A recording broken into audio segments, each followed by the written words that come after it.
હિંમતનગરના ધાંડામાં મૃતદેહ મળવાનો ભેદ ઉકેલાયો।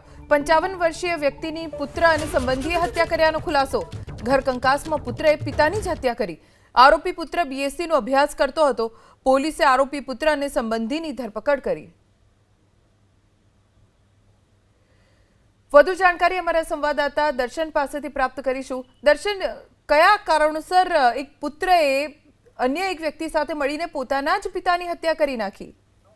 ધોની, જે પ્રકારે ગત ગુરુવારની મોડી સાંજે ઘર કંકાસ જે આ પરિવાર હતો તે પરિવારમાં ઘર કંકાસ થયો હતો ને ઘર કંકાસ બાદ જ્યારે પિતા છે તે પિતા ઘરની બહાર નીકળી રહ્યા હતા અને નીકળી અને ચાલી રહ્યા હતા મુખ્ય રોડ પર। તે દરમિયાન જ પુત્ર અને તેના એક કૌટુંબિક સગા અને મિત્ર ભેગા મળી અને પિતાને બોથડ પદાર્થ વડે માર માર્યો હતો અને બોથડ પદાર્થ જે માથાના ભાગમાં વાગવાના કારણે પિતાનું ઘટના સ્થળે જ મોત થવા પામ્યું હતું અને ત્યાંથી જે આ બંને આરોપી છે તે આરોપી ભાગી ચૂક્યા હતા। જોકે પોલીસને જાણ થતા પોલીસ ઘટના સ્થળે પહોંચી હતી અને તપાસ હાથ ધરી હતી।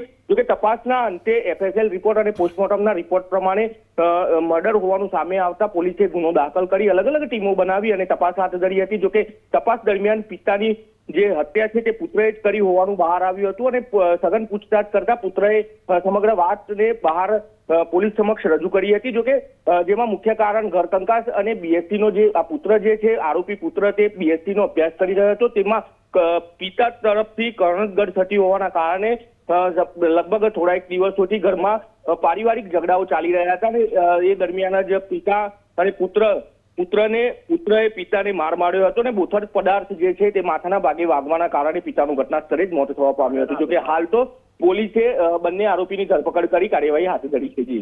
આભાર દર્શન, જાણકારી આપવા માટે।